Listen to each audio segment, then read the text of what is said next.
शहाजीराजांच्या मृत्यूनंतर शिवाजी महाराजांना गाइड करणाऱ्या, मार्गदर्शन करणाऱ्या, प्रेरणा देणाऱ्या माऊली म्हणून आपण काय म्हणतो, जिजाऊ होत्या म्हणून शिवाजी महाराज काय झाले, घडले. शिवाजी महाराजांनी स्वराज्य स्थापन केलं. या राष्ट्रमाता, राजमाता जिजाऊ यांच्या जयंती निमित्त मी त्यांच्या आयुष्यामधला एक प्रसंग तुम्हाला सांगणार. शिवाजी महाराजांना लहानपणी शिक्षण देण्याचं चालू होतं. काय शिक्षण होतं त्यांचं?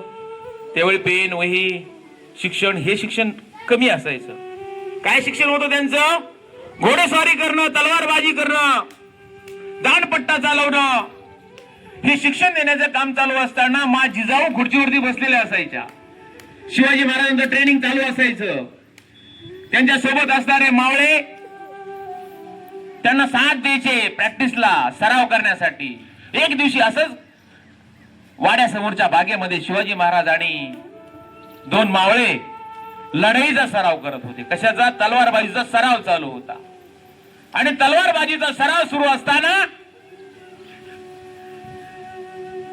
जोमामध्ये आलेला सराव, आणि तेवढ्यामध्ये काय झालं, एक असं छोटस झुडूप होतं, झाड होतं. त्या झाडावरती एक चिमणीचं घरटं होतं. कशाचं घरटं होतं?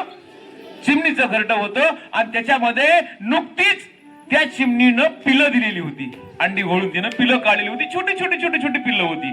कशामध्ये? त्या घरट्यामध्ये. आणि तलवारबाजीचा सराव सुरू असताना काय झालं, अचानक तलवारीचा फटका वर त्या फांदीला लागला आणि ते घरटं खाली पडलं. घरटं कुठं पडलं? खाली जमिनीवर पडलं. जमिनीवर पडल्या हे सगळं कोण बघत होत्या? राजमाता, राष्ट्रमाता, माझ्या जिजाऊ माता हे सगळं बघत होत्या.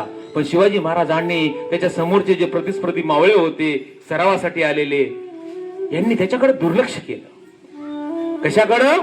त्या पडलेल्या घरट्याकडं. घरट्यामधून 2-3 पिलं बाहेर पडलेली, त्यांनी त्याच्याकडे दुर्लक्ष केलं.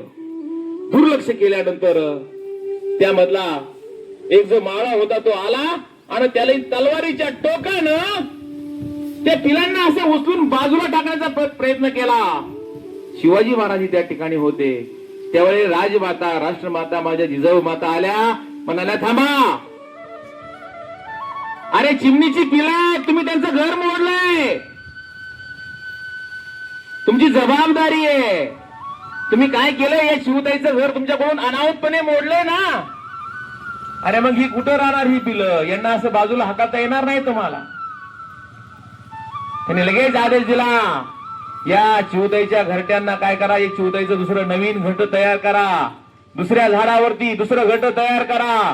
घरामधून साहित्य आणायला लावलं. शिवाजी महाराज आणि त्या समोरच्या असणाऱ्या 2-3 मावळ्यांकडून त्यांनी त्या चिवताईच्या पिलांसाठी एक घरट बनवून घेतलं एका झाडावरती, बाजूच्या झाडावरती. आणि ह्या तिघांनाही सांगितलं, सगळ्यांनी एक एक पिल्लू अलगद उचला आणि त्या घरट्यामध्ये नेऊन ठेवा. यांनी सगळ्यांनी तलवारी आपल्या म्यान केल्या, घरट बांधलं, घरट तयार केलं आणि ही पिलं त्याच्यामध्ये नेऊन ठेवली. या प्रसंगातून काय बोध घ्यायचा?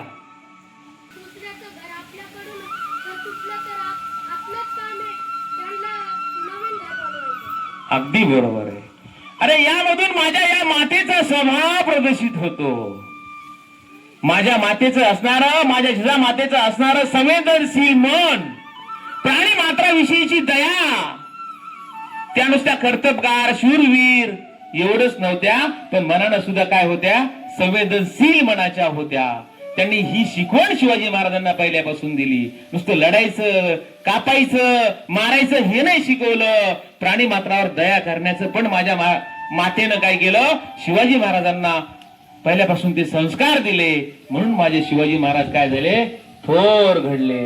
त्यामुळे मग ते सगळ्या जनतेचा विचार करणारे, लहान लहान गोर गरीब मावळ्यांचा विचार करणारे, प्राणी मात्रावर दया करणारे असे माझे शिवाजी महाराज घडले. ते माझ्या या राजमातेच्या संस्कारामुळे घडले.